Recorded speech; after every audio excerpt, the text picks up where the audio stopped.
You shall not pass! Wait, wrong IP. Don't leave, don't leave, don't leave. So, World of Warcraft is one of those games that has such a widespread impact that I feel like it's like one of those mesothelioma ads. If you or a loved one has been affected by World of Warcraft, and that's likely the case for everybody watching this video, including me. Hi, I'm Blake. A lot of y'all think my name is Jake. It's not. That's not even my name in World of Warcraft. It's Jasperwin.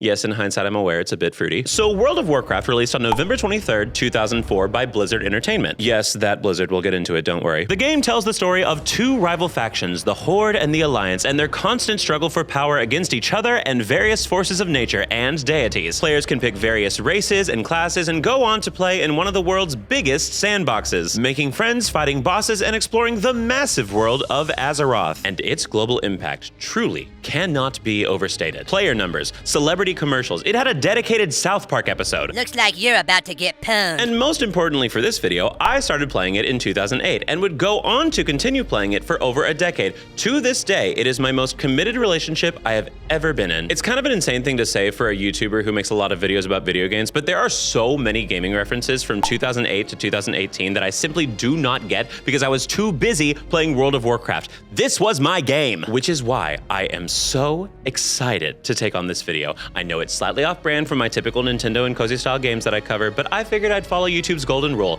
If you're passionate about it, they will come. Also, I'm covering Pokemon War Crimes next. Worry not, I will be 100% on brand very soon. And let me just say right here, right now, as corrupt as the cozy game communities can be, compared to the World of Warcraft community, they look like Doctors Without Borders. So I would love to present these stories to you via my typical format of the whiteboard in my New York apartment. Only I'm not in my New York apartment. So yeah, I'm in Texas right now, and in a panic, I was trying to figure out how the hell I was gonna get a whiteboard to present this video until the obvious answer hit me. Blake, Diva, your mom still works at the school you attended. So today's whiteboard is brought to you by the very middle school that I attended when I started playing World of Warcraft. Full circle moment, baby. So I am beyond excited to present what is basically going to become a love letter to my childhood self. So without further ado, let us begin.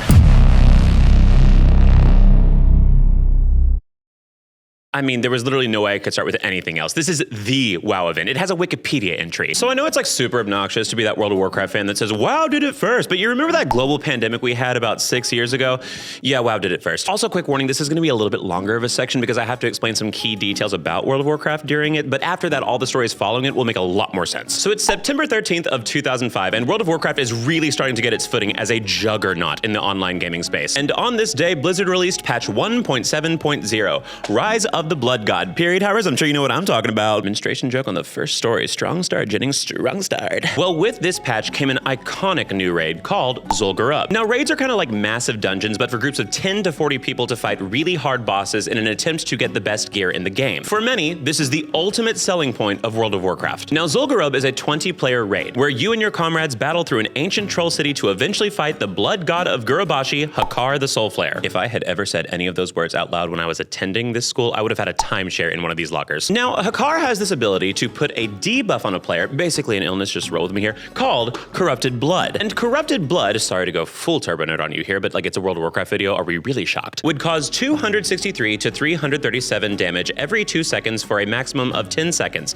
and would also spread to other players who were standing in close proximity to an infected person. Now, obviously, the intent here was to make players focus on positioning and for the healers to test if they could actually out-heal the damage that was being put out. This, of course, translates to they were checking if the healers were gay enough, because it does give you an innate advantage in World of Warcraft. I'm sorry, I do not make the rules. Now, this debuff was supposed to only last about 10 seconds or until Hakar was defeated. But the problem was, player characters were not the only ones who could get this debuff. See, in World of Warcraft, there's two classes, Hunters and Warlocks, who have combat pets. Think like Paris Hilton if her dog Harajuku, government name, I am not making this up, had a Glock that could help Paris in a street fight. See, these combat pets could also get the exact same Corrupted Blood debuff. And if a Hunter or Warlock dismissed their pet while they had the Corrupted Blood debuff, that debuff would be put on pause and then would continue its duration when the pet was resummoned. So one day, by complete accident, a Hunter let their pet out with the Corrupted Blood debuff, and all hell broke loose.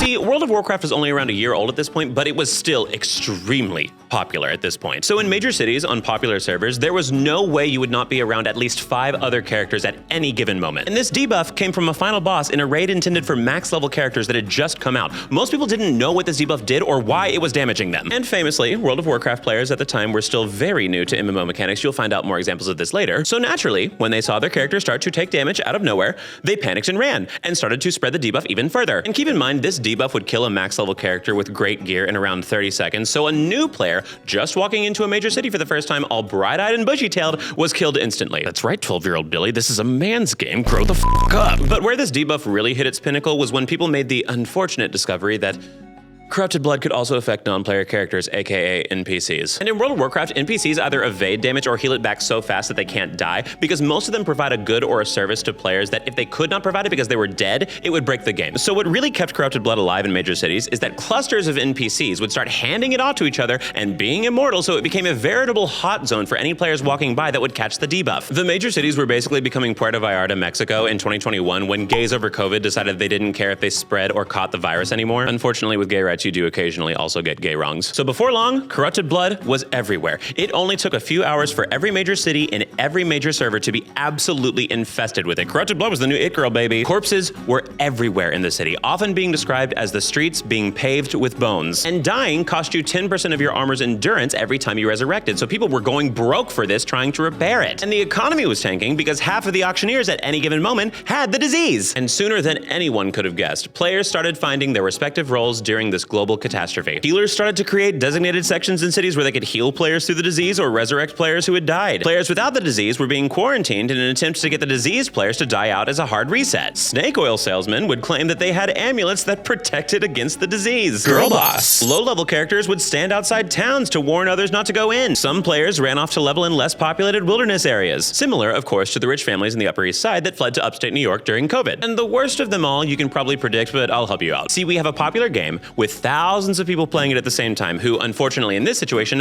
all have free will. So naturally and statistically, we are going to get the worst people to ever live. So once it became common knowledge how this disease was being spread throughout the game, it should not come to any shock to you that many a basement dweller found this very, very funny and wanted it to keep happening. So they would go to the raid, get as many of their pets to get the debuff as possible, go back to a major city, and basically participate in the video game equivalent of bioterrorism. Meaning that the first story in this video has officially made its title not clickbait.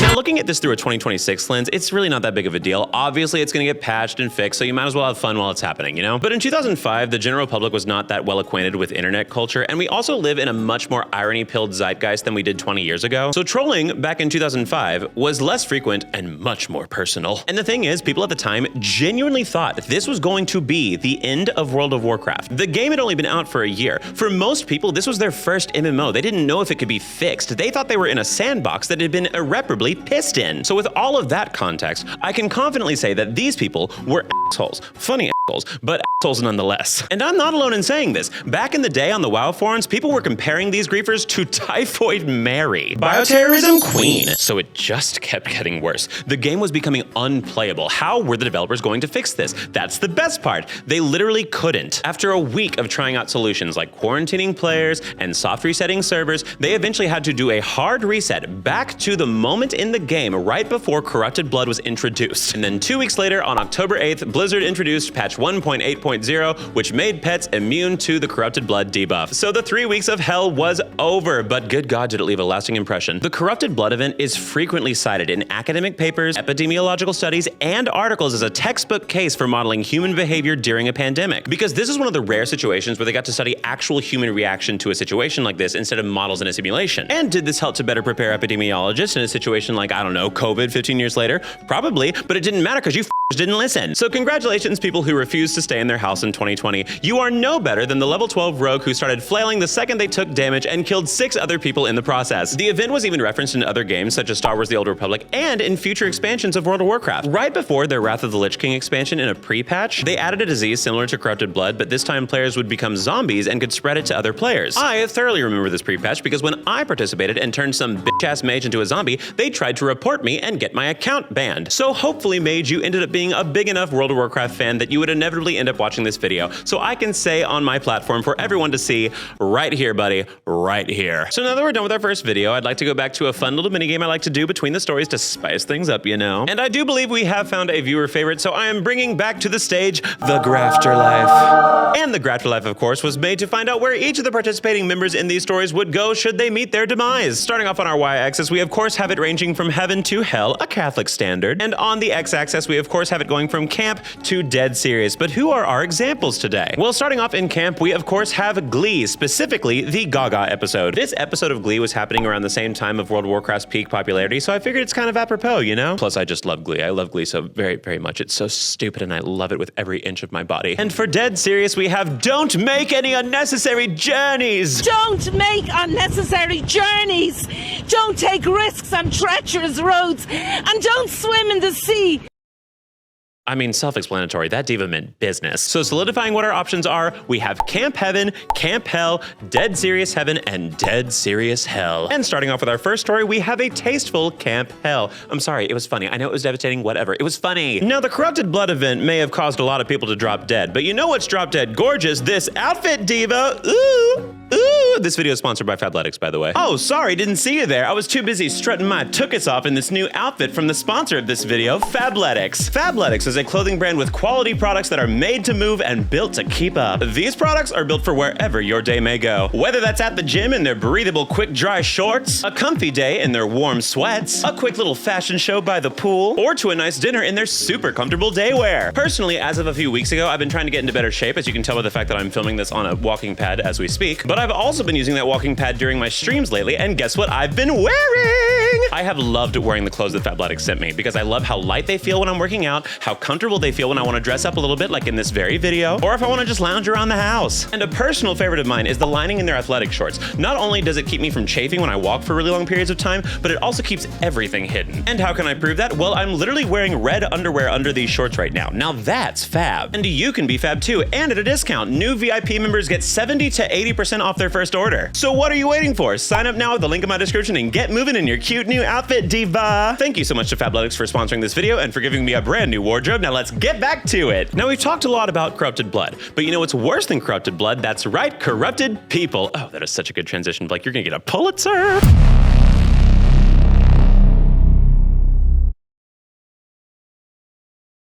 Would you believe me if I said it's actually worse than the title makes it sound? So you remember when I mentioned that griefing in video games had a little bit more emotional impact back in the day? Well, get ready for a story that would be sociopathic even by today's standards. So on March 3rd of 2006, a player by the name of Yanoa posted on the World of Warcraft forums stating, on Tuesday, February 28th, Illidan lost not only a good mage, but a good person. For those who knew her, Fei Jin was one of the nicest people you could ever meet. On Tuesday, she suffered from a stroke and passed away later that night. I'm making this post basically to inform everyone that might have knew her. Also tomorrow at 5:30 server time, March 4th, we will have an in-game memorial for her so that her friends can pay their respects. We will be having it at the Frostfire Hot Springs in Winter Spring because she loved to fish in the game. She liked the sound of water. It was calming for her. And she loved snow. If you would like to come show your respects, please do. Thanks everyone. We're planning some cool stuff and we're going to make a video of it to show her family.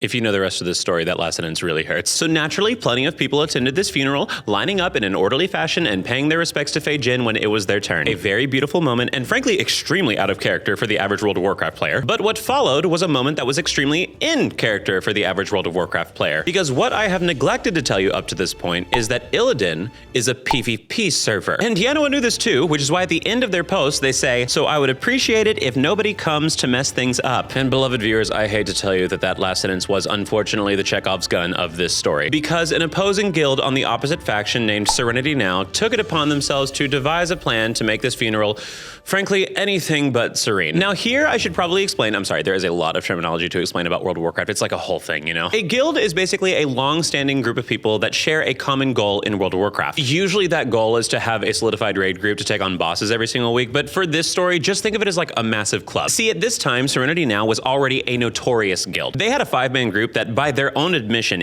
infamously terrorized players who were trying to get to raids every single week. And raids take hours to complete even when you get to them, mind you, so this is further carving away at their precious free time. So when this opportunity presented itself, the guild gathered over 20 people and right before 5:30 server time, headed for the Frostfire Hot Springs. Now I could wax prose to you at the sheer carnage that would happen at this funeral, but luckily it was documented in a very famous World of Warcraft video entitled Serenity Now Funeral Crash. And you, beloved viewer, are about to bear witness to what might be the first ever video game event to secure someone's place in hell. Yes, in a video ranging from 3 to 15 frames per second, you can watch the members of Serenity Now murder countless amounts of grieving World of Warcraft players, all to the tune of Scatman. And I begrudgingly tell you, beloved viewer, that is not even the worst part. See, a friend of Faye Jen's logged into her character so it could be present at the funeral as a way of representing her spirit also being there. So naturally, this was the first character they slaughtered.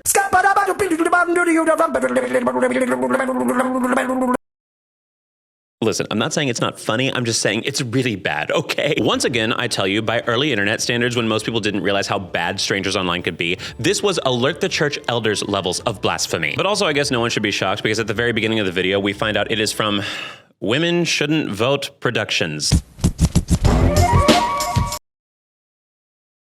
The male loneliness epidemic has never been strong enough. And arguably the worst part is this is one of the most popular World of Warcraft videos in existence. If people were going to attempt to immortalize WoW in a similar fashion to the pyramids of Giza, this story would easily take the second or third biggest pyramid, no contest. Between the original video and its multiple re-uploads, it has amassed millions upon millions of views. When I asked my community tab for World of Warcraft leads, this was one of the most highly requested stories, as if I didn't already know about it for the past 2 decades. And luckily, we're still not done, because on August 21st, 2009, on the Ask Me Anything subreddit, one of the leaders of the Serenity Now Guild was taking questions about this funeral crash. Throughout the plethora of questions he received, we found out a few key factors. 1, he and the rest of his guild did not regret a lick of it and felt that it was very in character from their previous shenanigans. 2, he gave us a detailed body count, so as you can tell from the numbers, he absolutely dog-walked that funeral. I don't like how that sounds coming out of my mouth now that I'm hearing it out loud. 3, he said he would never do this to a real-life funeral. Yay, I guess. And also would like to remind everyone that in the real world, more often than not, people do not host funerals at an active war zone. 4, they did it because they knew this was the opportunity of a lifetime, grim as it may be, and they couldn't pass it up. And 5, a lot of people started playing World of Warcraft because of this video.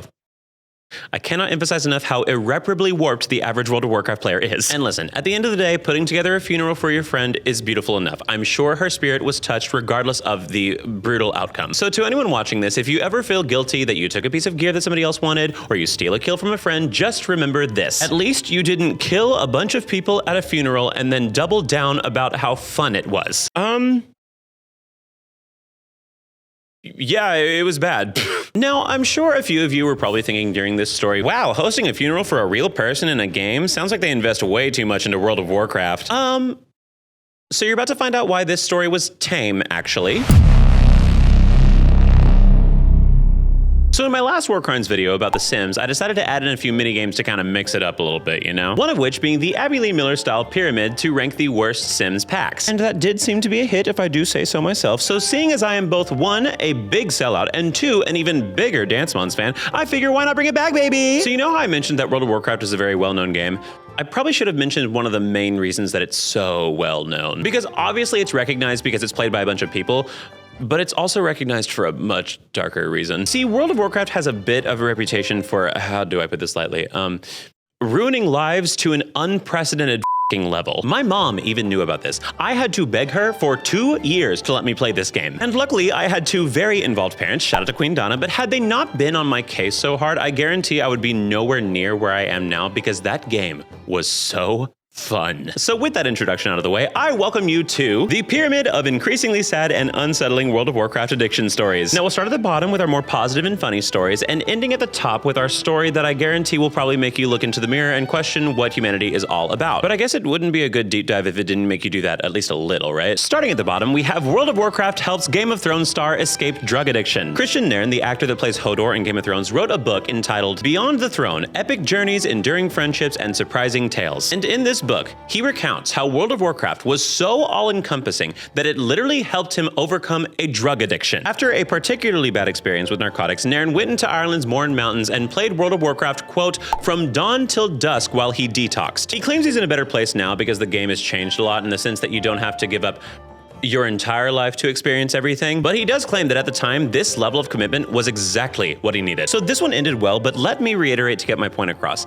A literal drug addict was more addicted to World of Warcraft than drugs. Next up on the pyramid, we have my high school friend's mage. So the cool thing about me having played World of Warcraft for a decade is that I actually have my own stories to bring to this video. And one of the stories that is stuck in my brain is how a friend of mine from high school temporarily dropped out of college to become the best mage on our server. I will say, even at 17 years of age, he was a very good raid leader. If you could get paid for it, I guarantee he'd be rolling in it. One of his most frequently used catchphrases while raiding was, "God damn it, Blake," because I literally didn't know what I was doing. I was just there for a good time. Until I decided to play a healer and was really good at it. I'm telling you, it's in our blood. We didn't really keep up, but if I recall, I think he did end up going back to college and then ended up being number 5 of the mages in our server. And frankly, I'm glad he didn't hit number 1 because I do think it would have just made it worse. But also no judgment. He's a really good guy. He just got caught up in a game that, like I said previously, is more addictive than literal drugs. It literally could have been any one of us. I was just too busy being petrified by the sudden realization at the time that I liked kissing men. And now we are on to a viewer submission, which states, vague I know, but could you talk about the addiction aspect? My dad almost set our house on fire because he went to play World of Warcraft while making mac and cheese.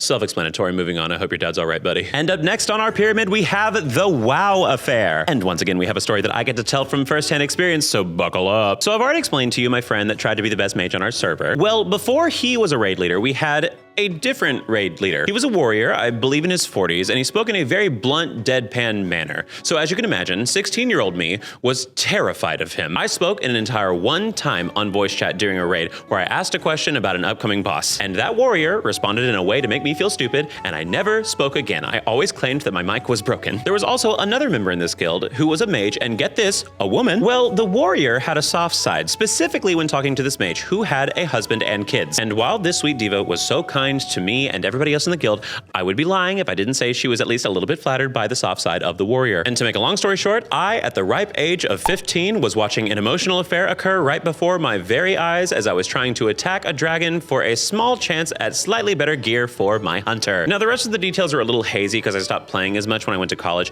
but if memory serves me correctly, somebody told me at one point that they did visit each other in person, and I'm almost certain that the mage got divorced. So there you go, kids. Sometimes WoW can ruin your life without even playing it. Sometimes your mom will just get seduced by a warrior who's kind of a dick and you can't do anything about it. Talk about an immersive game. Moving up on the list, we have the prime example of WoW addiction. An article from The Guardian in 2011 tells the story of Ryan Van Cleef. Kind of ironic because Van Cleef is actually a really famous boss in World of Warcraft, but I digress. Ryan was a university professor with a wife and kids and would play World of Warcraft before classes at the start of the day. Ryan claims this game gave him a sense of control that he appeared to long for in his real life. Now, Ryan did already have a history of video game addiction, having missed his child's ultrasound for a game of Madden, but when the supple siren of World of Warcraft called, his addiction went into turbo drive. To keep the story short, basically, Ryan played World of Warcraft for 60 hours a week, got laid off from his job, paid for 2 extra WoW subscriptions, and bought in-game currency under a secret PayPal account so his wife would not find out, and would get belligerently angry anytime anything in the real world interrupted his time in World of Warcraft. Keep in mind, this article is from 2011, and even in the article itself, there are debates as to whether video game addiction was real at the time. Meanwhile, there's literally Reddit threads of people asking how addictive WoW was, and people responding in the comments with, and I quote,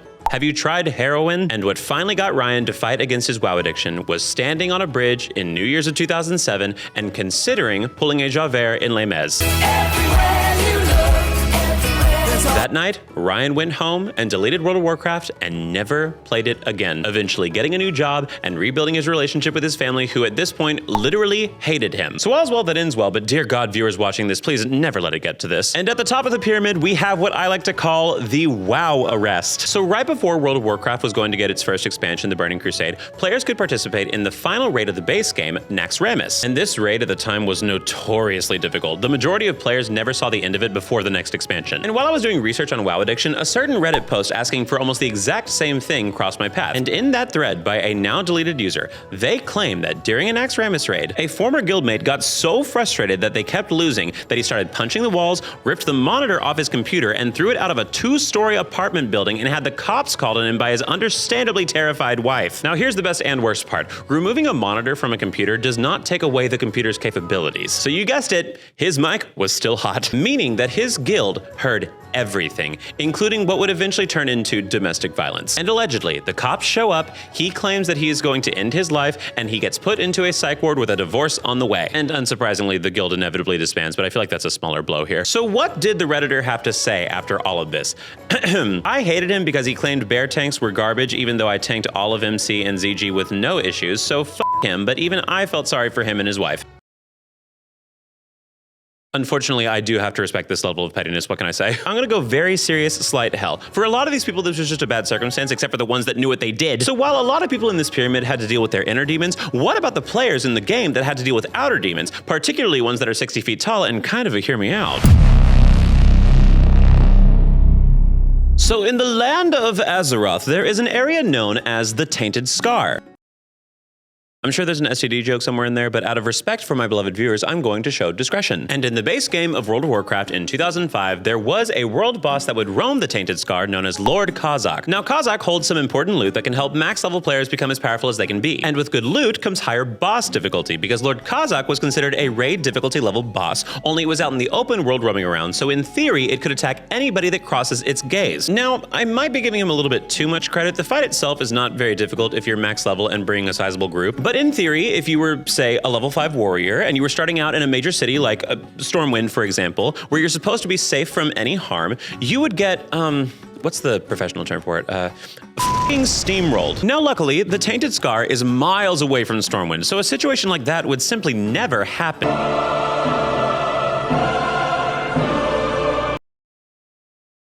It happened. Oh dear God, did it happen? The majority of the information I'm going to tell you comes from a video by Captain Grimm entitled "The Day a Demon Lord Wiped Out Everyone." It is very well told and exceptionally animated, so I cannot recommend watching it enough after this video. So one fine day on March 6th, 2005, a top horde raiding guild hatched an idea. What if we brought a world boss into the Alliance's biggest city? Just to be quirky, you know, have a little fun. See, in the early days of World of Warcraft, there were some enemies where you in theory could have them follow you indefinitely as long as you stayed in their range and you kept damaging them. This technique is known as kiting because it resembles the running action you take when you're starting to fly a kite. I played this game for over a decade and it just clicked in my brain why it's called that.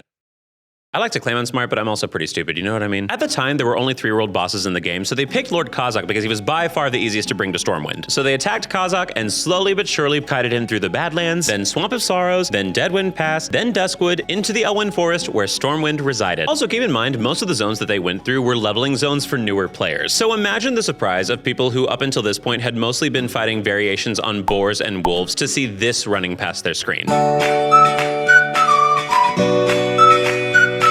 So they got Kazak to Stormwind, and he immediately started assaulting anyone in his very wide range. And I can't say whether this was planned or not, but they could not have picked a worse boss to bring to a major city full of low-level characters, because Kazak has an ability called Capture Soul, and Capture Soul heals Kazak for 70,000 damage each time an enemy of his is killed. Pair that with his Shadow Bolt volley ability, which deals 800 to 1,000 damage to anyone within range of him, and you've got what the professionals would call an immortal son of a bitch. But that's not all. Oh no, that's not all. Kazak, after 3 minutes of combat, would go into Supreme mode, which would make him spam these Shadow Bolts in rapid succession. Now, obviously, Kazak doesn't have infinite range. If you just stay far enough away from him, he won't attack you. Simple as that, right? But the problem, of course, is the indomitable spirit of the average World of Warcraft player, even if they're a level 5 warrior. New players had never seen anything like this before, so obviously they were gonna walk on up and take a quick peek, and then inevitably heal him for another 70,000 health. But what's even worse is that Kazak would also attack city guard NPCs. So the guards would attack back, die, respawn, attack him again, and keep healing him in an infinite loop regardless of if players participated or not. So Diva, it got bad. As if almost an omen for the Corrupted Blood event that would happen a few months later, the bodies in Stormwind started to pile up big time. They even tried to bring Kazak to the most powerful NPC in the city, High Lord Bolvar Foredragon. But apparently he would mostly just sit there and watch you and your allies all be, once again, steamrolled. So how does this resolve? Did our brave warriors assemble their top tacticians and save the city?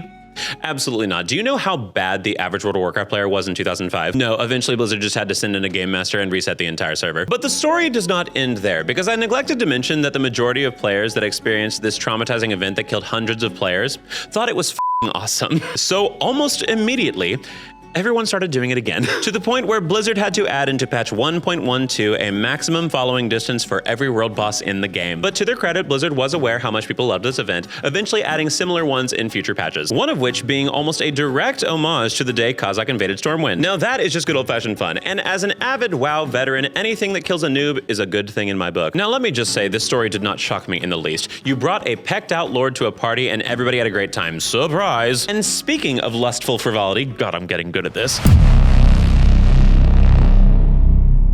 Now, so far in this video, we've already established that World of Warcraft is for the adventure seekers and the spare time havers, to put it nicely. But Blake, what about us perverts, you ask while opening your 4th private search tab? Well, fret not, because in the World of Warcraft, I have both a server and a location for you. So allow me to give you a step-by-step guide on how to get there. When you start the game, you're going to pick a role-playing server called Moonguard. You will then want to pick a human because they start out in the Elwyn Forest. And right in the center of the Elwyn Forest, there is a little building called the Lion's Pride Inn. Now, it should be stated that the actions that take place in this inn have occurred since 2009. No one knows how it started, but it has never stopped. Because if you go into this inn at any given time of day, your eyes will be subjected to a swarm of people just standing there. Blake, that's so dull. Why are they all just standing there? Well, my naive little pervert, it's about time that I introduce you to World of Warcraft's private messaging feature called Whispering. You see, while this merely looks like a group of people having a mannequin off, what's going on under the table could get me demonetized faster than if I just posted porn. Because the Lion's Pride Inn on the Moonguard server is the go-to location in World of Warcraft for erotic roleplay. Described by one player on the World of Warcraft forums as at best a strip club and at worst, a sex dungeon. Now, I always knew about Moonguard, but I never checked it out myself until I was made aware of an add-on for this game that makes that room of people come alive. And that add-on is called My Roleplay, which allows you to create a detailed character description for the entire world to see. So naturally, I had to do some investigative journalism because lucky for me, World of Warcraft is free for characters under level 20. So I downloaded the add-on, made a human rogue named Like to Smooch, hauled my ass to the Lion's Pride Inn, and documented what all I saw in a mere 20 minutes of exploring. So I would like to present my findings in what I call my top 10 list of increasingly wild things I saw in Moonguard that I'm allowed to show without being demonetized. Starting out at number 10 on our list, we have Moth Guy. This was from a wolfman or worgen that I ran into that self-describes as having small moths littered about his fur, popping in and out between tufts. And of course, at the top of his personality traits, we have loves moths. I do wonder if adding the moths into the mix makes this polyamory, but honestly, I'm not sure if I want to know the answer to that. Up next, we have a fair maiden whose headline description reads, "Pretty faces with eager mouths to the front line. Only feminine presenting humans and elves need apply." Clearly a chaperone fan. Great taste, queen. Up next, and it's getting a little dicier here, we have Huge Horse Cock. Gives you their full product from the jump. Technically, a great elevator pitch. And next up on our list, we have I do not eat cats. You know who you are. I cannot tell you just how desperately I want to know who you is. I should also mention at this point that most of the descriptions I read had all of their characters between 6 and 8 feet tall. It doesn't really pertain to anything, but I just thought you'd like to know that. Up next, a short and sweet one, we have All His, which understandably made me curious as to who His is, until I looked up and realized she was filleting His in front of the lobby fireplace for the world and God to see. And speaking of fellatio, coming in at number 5, we have Diva giving head in stairwell, which already iconic enough. I got to see her escort him up the stairs before going into the act, but the best part was when they stood there for like 2 seconds, and I'm guessing that he paid her the gold that she asked for, and she logged off. Make his pockets hurt. Next up at number 4, we have Pretty Hung for a Small Guy, Body and Cock reference. We knew what it meant, King. You didn't have to add the brackets. It's okay. Coming in at number 3, we have The Photographer, whose description reads, whisper to interact, scouting new talent, camera in hand, which on brand, he did have a camera in hand and started facing it towards me when I was reading his description. I think I'm technically a cam girl in the game now. Coming in at number 2, and arguably our most demonetizable entry, we have Back from a Gnome, and her cock is even more sweatier than before. Be a good girl and drool for your mistress. Trans wrongs, trans very, very wrongs. Even the grammar. Like, what do you mean more sweatier? And coming in at number 1 purely because of the slap in the face it gave me when I read it, we have looking to be a good piggy oink oink, who only further secured their number 1 spot when they noticed that I was reading their profile and whispered me, I hope you like what you see, oink oink. Slight hell because of some of the descriptions, but full camp. These people were committed to the bit, damn it. Now, while many of these were vile, at least they were fictional and or consensual, unlike the behaviors of a certain company who owns World of Warcraft. Hellfire, you know what to do. So quick content warning before we begin, this is by far the most serious chapter in this video. I'm not gonna go into super explicit detail because I don't find it necessary for this kind of video, but if you wanna skip ahead, I do have this chapter, no hard feelings, I'm gonna end on a lighter story, I swear. So sexism in World of Warcraft is kind of like air in the real world. Objectively, it's kind of just there. The stereotype of basement-rotting man freaking out because a woman is playing a game is most often associated with World of Warcraft. A long-standing joke in the community is that the word girl actually stands for guy in real life. World of Warcraft was a cornerstone in the meme of men's armor versus women's armor in fantasy and role-playing games. And if that is not enough to convince you of what the culture was like at this time, allow me to give you the ultimate example. In a 2010 panel at BlizzCon, a female fan decided to ask a question to the all-male panel, and I'm just gonna roll the clip for you. I love the fact that you have a lot of very strong female characters. However, I was wondering if we could have some that don't look like they've stepped out of a Victoria's Secrets catalog.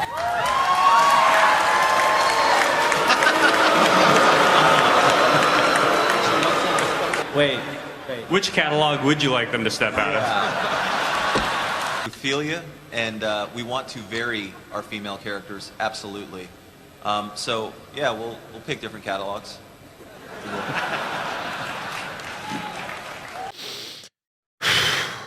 My eyes could not roll farther back into my head without getting an aneurysm. I would also like you to take note of the cheers from female fans, followed by the much louder boos from male fans. This was just expected behavior from WoW fans at the time. And it's not like the women outside of BlizzCon were getting much support either. God knows what these type of men did to the Gamergate girl. Hell, in 2021, 11 years later, Blizzard's workforce was still 80% male. And speaking of 2021, in that year, Activision Blizzard would face one of its biggest controversies to date, entitled California Department of Fair Employment and Housing versus Activision Blizzard. You see, following a 2-year investigation, the DFEH alleged that the company fostered a frat boy culture, where female employees experienced harassment, unequal pay, and workplace retaliation.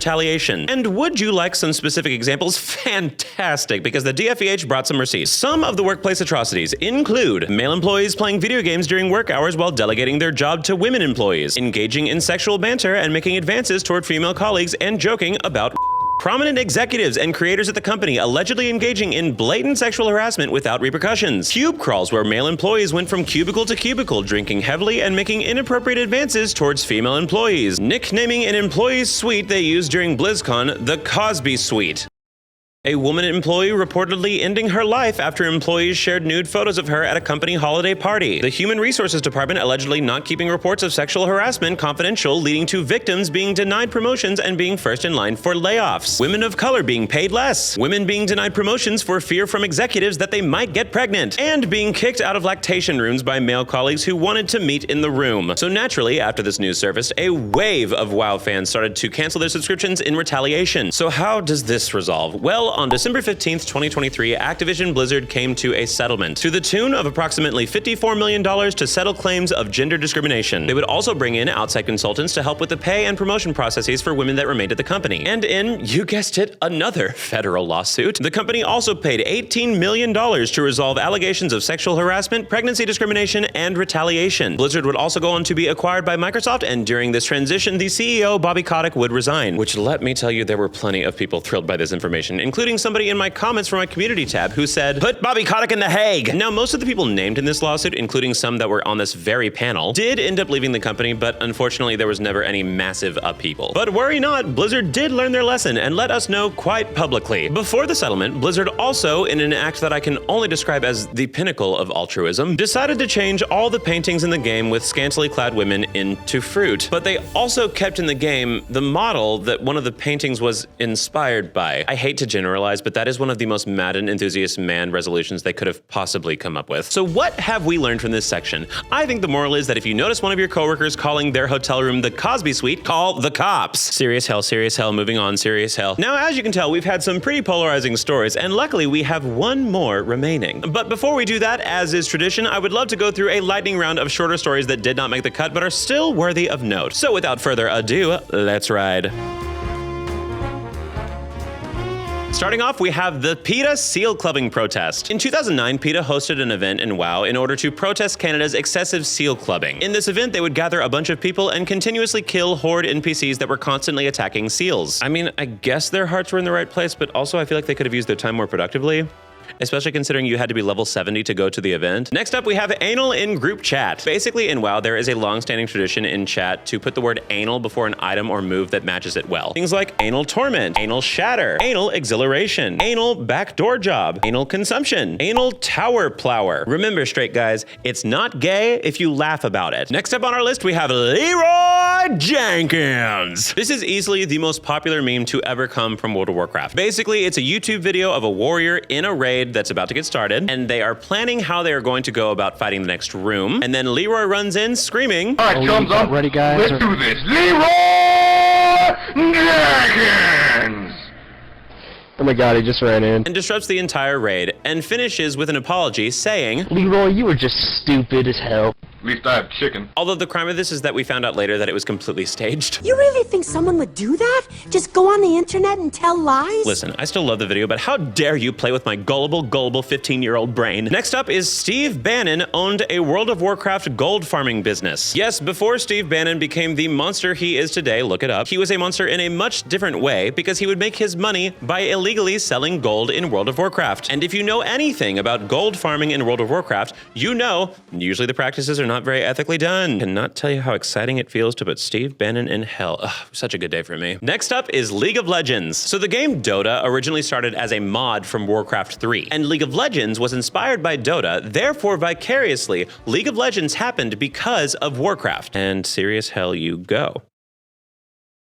Where else was I gonna put it? Next up, we have Barney Beekeeper the Rogue. I'll fill you in on more of it in the next section, but just know right now that there is a title in World of Warcraft called the Scarab Lord, which is really, really hard to get. Well, the YouTuber Barney64 wanted this title as well, and she even documented it in an entire YouTube series, which is fantastic, by the way. Oh my god, I cannot recommend it enough. So while people are trying to finish their quest lines to get the Scarab Lord title, there's also a realm-wide event happening where people have to gather materials. And once they finish gathering those materials, the quest for Scarab Lord begins to close. But in one of the parts of these videos, Barney bought as many resources as possible in order to delay the gong from being rung as long as possible, so then Barney could become a Scarab Lord. And did it work? Looks like you're gonna have to watch the video to find out. Love you, Barney. Your videos inspired me to be a better scriptwriter. Next up is Greatest Freakout Ever. In what is probably one of the oldest viral videos on YouTube, a kid has a tantrum in his room, going so far as to mimic shoving a remote up his ass. We find out that freakout is because his World of Warcraft membership was canceled. That is culture, baby. Had this video not occurred, I might not be doing this today. Next up is the Warlock Tier 9.2 set. So a few years ago, this gear set was released for Warlocks, and it looks inconspicuous enough until you turn around. Because if you look at it from the back, it looks like it's from a certain triple letter collective that I'm hoping everybody watching this video does not like. But luckily, Blizzard fixed their mistake pretty quick, and they added some more details on the back to make it not look so much like that. I'll consider it a redemption story just so we have an excuse to have something in serious heaven. And finally, my personal favorite story, World of Warcraft was not as hard as we remembered. You see, before WoW Classic came out, there were so many OG WoW players that were like, you have no idea how easy you have it. We had it so hard back then. Every boss was so much harder than the ones you fight today. And when Classic came out and people got to max level and started fighting the final bosses in this game, they started to realize they're not hard at all. It turns out it wasn't that the bosses were hard, it's that we were all really bad at video games in 2005. Ultimate camp heaven. Hubris will never not be the best plot device to ever exist. And now, beloved viewers, we are left with but one story. A story of the ultimate betrayal. So in 2019, to the cheer of fans everywhere, Blizzard released World of Warcraft Classic, which is essentially just the base game repackaged, but starting from square one so players could know what it was like to experience the launch day in 2004. Now, to many, this just means they get to relive the adventure, or they get to experience something they missed out on originally, but for a select sweaty few, this meant they had another shot at becoming a Scarab Lord. See, becoming a Scarab Lord in World of Warcraft is a gargantuan task, requiring you to coordinate with dozens of other players for only you alone to get the title. The opportunity presents itself in a later patch in World of Warcraft Classic called the Gates of Ahn'Qiraj. And these gates in question only open after a realm-wide collective event where people have to gather unfathomable amounts of resources. Once this collective effort is complete, a gong appears which can be rung by a player holding the Scepter of the Shifting Sands. And the Scepter can only be acquired after a borderline abusively long quest chain. And once someone rings that gong, everyone else in the realm only has 10 hours to acquire their own scepter and ring the gong to also become a Scarab Lord. Even on the biggest servers, with thousands and thousands of other players, you can expect approximately 50 Scarab Lords. This is one of the biggest metaphorical dick swings in the game. And with that, I introduce you to our anti-hero, TinyViolin. See, TinyViolin is a player who also had this goal of becoming Scarab Lord, building up connections and trying to make as much of a name for himself as possible so people would be inclined to help him on his journey. Now, he claims he had secured a spot for the Scarab Lord title, along with the mount that came with it, but the other people in his realm screwed him out of it. And this was TinyViolin's Joker moment. He made over 10 World of Warcraft accounts on the opposite faction in order to aid with removing people's world buffs, which are basically just stat boosts that people have to acquire every week before a raid, but they take hours and so much traveling to get. This is what happens, okay? You're gonna cry too much, and I'm fucking psychopath. And yes, I will get 9 accounts and PvP the out of everyone on the server. And it did not take long for TinyViolin to become notorious on his server, getting a reputation as a terminal griefer. Now, around the same time, the World of Warcraft Classic Hardcore add-on was starting to gain popularity. This is the final concept I have to explain for this video. I'm so sorry. I know I've been dragging you through the mud with yapping about this stuff, but you kind of have to for everything to make sense, you know? Now, the Hardcore add-on is basically the same as the regular gameplay in World of Warcraft Classic, only one difference. When your character dies, it cannot resurrect. You have to delete it. Death is permanent. This add-on was not made by Blizzard, it was made by fans, but if you wanted to use it, you had to follow their very stringent policies. So TinyViolin makes a hardcore character, levels them up, and eventually ends up in a guild called HC Elite. Now, the people in this guild knew that TinyViolin had a reputation on this server, but slowly and surely began to trust him more and more. And that is because he raided with these people for over a year, dedicating 15 to 20 hours a week with them. He even befriended some of these guild members in real life, playing other games with them outside of WoW. But TinyViolin claims that he began to see corruption within this guild. Things like being biased on who gets gear, or even cheating against the hardcore rules. So in various interviews with World of Warcraft creators, TinyViolin claims that it was time for a quote-unquote Judgment Day. So HC Elite begins to make more and more raid progress with the help of TinyViolin, eventually making it to Naxxramas. And like previously stated, Naxxramas is one of the most difficult raids ever brought to WoW. And lest we forget, in Hardcore, none of the characters in this raid can die, or they will have to be Deletion Grande from their account. This has to be done with perfect execution. And on July 11th of 2023, an event would occur in Naxxramas that could be described as anything but perfectly executed. Unless you're TinyViolin. Allegedly, before this event would occur, TinyViolin told people in the guild that he respected to not go on this raid. You know, the World of Warcraft equivalent of that kid that tells you don't go to school tomorrow, so judge that as you may. But on the day of the event, HC Elite made it all the way to the 4 Horsemen boss fight. I'll spare you the details, but all you have to know is that during this fight, there is a mechanic where all 4 of the Horsemen have to be completely separated from each other. So the raid has to split up and send them into 4 separate corners, otherwise there will be multiple debuffs stacked on the players and they will almost instantly die. So TinyViolin saw an opportunity.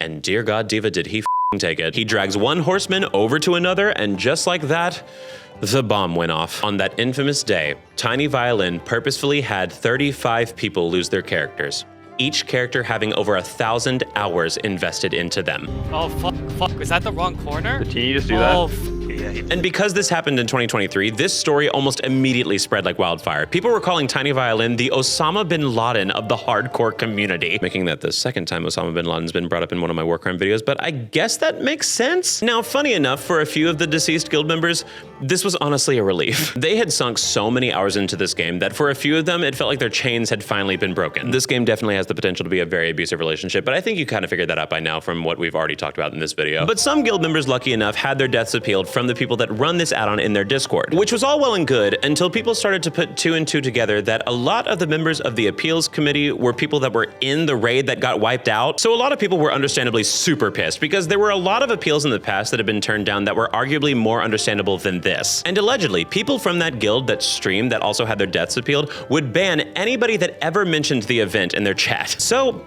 I guess maybe to a degree, TinyViolin had a point. Am I bad for saying that? Honestly, let me know in the comments whose side you're on. I'm actually really curious to see how my audience would respond to this situation. So how does this resolve? Honestly, like how most game drama resolves, Blizzard's official hardcore servers came out, and after that, nobody gave a shit anymore of what happened in the hardcore add-on world. It's bad, don't get me wrong, but the fact that it was a multi-year plan in the making, I have to respect it. And just like that, we have another Graphterlife. Actually, a really nice even spread. Y'all did a really good job, except for y'all, you know what you did. Thank you so much for watching this video. Once again, my name is Blake. If you enjoyed it, please make sure to like, comment, share, subscribe, notification bell, all that good stuff. Otherwise, I might do to you what this person did, or this person did, or this person did, or this person. If you'd like to watch more of me, I also stream on Twitch and YouTube Live at least once a week, and I also do edited VODs on the YouTube Live channel, so go check it out. I also have a podcast called Keep Me Young, where me and my co-host Heather try to keep each other culturally relevant by discussing whatever's popular that week. Hopefully, we won't come off as super 30 to y'all, even though we are super 30. And before we end this video, I think we do have to ponder, what did we learn? I think the moral of the story is that if you play World of Warcraft, then wow,